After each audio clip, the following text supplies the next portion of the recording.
কেন সূরা ইয়াসিনকে কুরআনের হৃদয় বলা হয়? সূরা ইয়াসিন কখন এবং কিভাবে পাঠ করলে মনের আশা পূরণ হয়? এই সূরায় গোপন সংখ্যা 2166 কোন রহস্যের কথা বলা হয়েছে যা জানলে আপনার মাথা ঘুরে যাবে? প্রিয় বন্ধুরা, ভিডিওটি শেষ পর্যন্ত দেখতে থাকুন এবং সুবহানাল্লাহ বলুন। সূরা ইয়াসিন কুরআন মাজিদের এমনই একটি তাৎপর্যপূর্ণ সূরা যার তাৎপর্য একমাত্র যে মনোযোগ সহকারে এটি তিলাওয়াত করেছে সেই জানে। মানুষ অনেক সময় অনেক বিপদে পতিত হয়, কঠিন সময়ের সম্মুখীন হয়।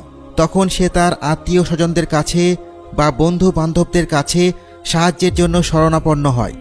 অনেক সময় তারা সাহায্য পায়, আবার অনেক সময় খালি হাতে ফিরে আসে। কিন্তু সূরা ইয়াসিন এমন একটি সূরা যা কোনো বিপদগ্রস্ত ব্যক্তি যদি তিলাওয়াত করে তাহলে তার সহায়তার জন্য এই একটি সূরাই যথেষ্ট। তার বিপদে সাহায্যের জন্য কোনো বন্ধু বান্ধব, আত্মীয় স্বজন বা প্রতিবেশীর প্রয়োজন হয় না। এই একটি মাত্র সূরাই তার জন্য তার সব বিপদের ঢাল হয়ে দাঁড়ায়। কিন্তু এই একটি সূরা কিভাবে একটি মানুষের সকল সমস্যার সমাধান করে দিতে পারে তা জানার জন্য সর্বপ্রথম এই সূরাটি অর্থসহ আমাদের জানতে হবে। আল্লাহ তাআলা এক বিশাল গোপন তথ্য এই সূরার মাঝে লুকিয়ে রেখেছেন। সূরা ইয়াসিন সর্বপ্রথম যে শব্দের দ্বারা শুরু হয় তা হচ্ছে ইয়াসিন, প্রজ্ঞাময় কুরআনের কসম। কিন্তু আমরা তিলাওয়াতের সময় একটি বিষয় লক্ষ্য করি না যে আল্লাহ তাআলা এই একটি আয়াতের মধ্যে কত বড় কথা বলেছেন। যেহেতু আল্লাহ তাআলা বলেছেন সূরা ইয়াসিন হচ্ছে কুরআনের হৃদয়, তাই অবশ্যই সূরা ইয়াসিনের প্রতিটি হরফের সাথে, প্রতিটি শব্দের সাথে কুরআন মাজিদের অন্যান্য সূরার কোনো না কোনো কানেকশন থাকবেই। সূরা ইয়াসিন শুরুর প্রথম 4 শব্দের উপর দৃষ্টিপাত করলে আমরা দেখতে পাই ইয়াসিন শব্দটিতে রয়েছে 2 হরফ, ওয়াওয়ে 1 হরফ, আর আল কুরআনে 6 হরফ, আর আল হাকিমেও 6 হরফ। যদি আমরা এই আয়াতটিকে এইভাবে লিখি যে উপরের লাইনে আয়াতটি এবং নিচে সংখ্যার দ্বারা প্রতিটি শব্দে কতটি করে সংখ্যা রয়েছে তা চিহ্নিত করি, তাহলে আমরা দেখতে পাই আয়াতের শুরু থেকে এই নাম্বার 2166 হয়। এই নাম্বারটিকে উল্টো করে সাজালে হয় 6612। আর এই নম্বরের মধ্যে সেই গোপন তথ্য লুকিয়ে রয়েছে যার কারণে এই সূরাটিকে আল কুরআনের হৃদয় বলা হয়। এখন এই নাম্বারগুলোর সাথে পবিত্র কুরআনের কি সম্পর্ক? মূলত এই নম্বরগুলোই সংখ্যার মাধ্যমে আল্লাহ তাআলার হিকমত ও নিয়ামতের বর্ণনা দেয়। আর এই নম্বরগুলোই হলো কুরআন মাজিদের টোটাল 114টি সূরার কোঅর্ডিনেট। কুরআনের প্রতিটি সূরার রাস্তা এই সূরা হতেই তৈরি। 114কে 58 দিয়ে গুণ করলে 6612 হয়। রাসূল সাল্লাল্লাহু আলাইহি ওয়াসাল্লাম বলেছেন সূরা ইয়াসিন পবিত্র কুরআনের হৃদয়। এখন ভাবার বিষয় হচ্ছে এটাই যে এই সূরাটিকে কেন কুরআনের হৃদয় বলা হয়েছে। কুরআন একটি আরবি শব্দ যা অন্য আরেকটি আরবি শব্দ হতে উৎপন্ন হয়েছে। তার অর্থ উল্টে দেওয়া, অর্থাৎ এক ডিরেকশন থেকে অন্য আরেকটি ডিরেকশনে ফিরে আসা। এখন এই সংখ্যাটি 6612কে উল্টে দিলে হয় 2166। এই উল্টো সংখ্যাটিও 114 সাথে সম্পর্কিত, যা বর্ণনা করছে কুরআন মাজিদে সর্বমোট 114টি সূরা রয়েছে। আবার 114কে 19 দিয়ে গুণ করলে হয় 2166। অর্থাৎ এই সংখ্যাটিকে উল্টো করে লেখা হোক বা সোজা করে লেখা হোক, তা কুরআন মাজিদের 114টি সূরার কথাই বলবে, যা এটা প্রমাণ করে যে রাসূল সাল্লাল্লাহু আলাইহি ওয়াসাল্লামের বলা কথাই সঠিক। সূরা ইয়াসিন হচ্ছে পবিত্র কুরআনের হৃদয়। 5 রুকুযুক্ত এই সূরাটি পড়তে বড়জোর 10 মিনিট সময় লাগে।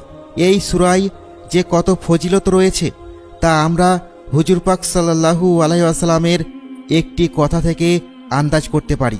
তিনি বলেছেন, যে ব্যক্তি ফজরের নামাজের পর সূরা ইয়াসিন পড়ে তার সকল নেক ইচ্ছা আল্লাহ তাআলা কবুল করে নেন।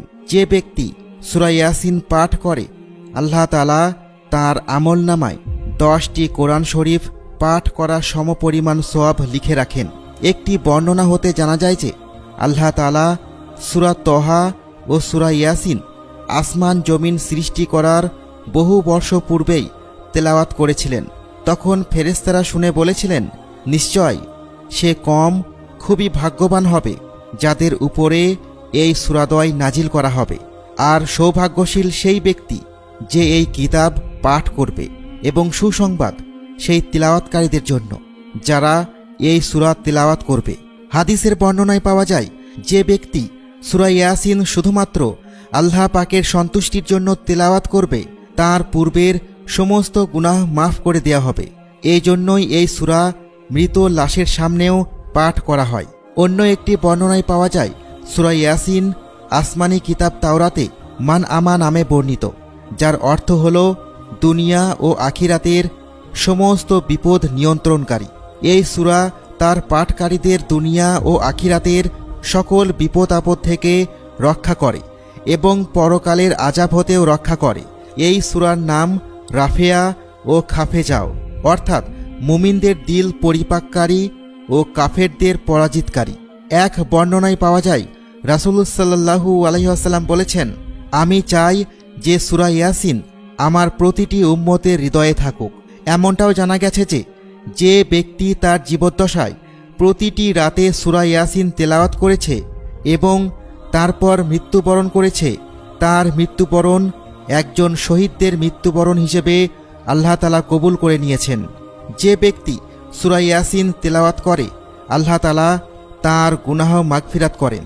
যে অসুস্থ অবস্থায় পড়ে সে দ্রুত সুস্থতা লাভ করে, আর যে ব্যক্তি পথ হারিয়ে সূরা ইয়াসিন তেলাওয়াত করে সেই ব্যক্তি সঠিক পথের দিশা ফিরে পায়। যে ব্যক্তি তার হারিয়ে যাওয়া কোনো জিনিস ফিরে পাওয়ার উদ্দেশ্যে তেলাওয়াত করে সেই ব্যক্তি সেই জিনিস ফিরে পায়। আর যে ব্যক্তি সীমিত খাবার সামনে রেখে সূরা ইয়াসিন তিলাওয়াত করে আল্লাহ তাআলা তার খাবারে বরকত দান করে দেন। আর যদি এমন কোনো ব্যক্তির পাশে বসে পাঠ করা হয় যে ব্যক্তি অসুস্থ, সে ব্যক্তিও তাড়াতাড়ি সুস্থতা লাভ করে। যে ব্যক্তি কোনো গর্ভবতী মহিলার সামনে এই সূরা পাঠ করে তার গর্ভের বাচ্চাও সেই ফজিলত লাভ করে। আর যদি কোনো শত্রুর ভয় থাকে তাহলে এই সূরা পাঠ করলে সেই শত্রুর কবল থেকে রক্ষা পাওয়া যায় এবং সেই ভয়ও মন থেকে দূর হয়ে যায়। হযরত ইবনে আব্বাস রাদিয়াল্লাহু তাআলা আনহু বলেছেন, যে ব্যক্তি সকালবেলায় সূরা ইয়াসিন তেলাওয়াত করে সে রাত পর্যন্ত খুশি মনে থাকে, আর যে ব্যক্তি রাতের বেলা সূরা ইয়াসিন তেলাওয়াত করে ঘুমায় তার মন সকাল হওয়া পর্যন্ত আনন্দে উৎফুল্ল থাকে। আল্লাহ তাআলা আমাদের সকলকে এই সূরার তাৎপর্য বুঝার এবং তাফসীর সহ তেলাওয়াত করার তৌফিক দান করুন। আমিন।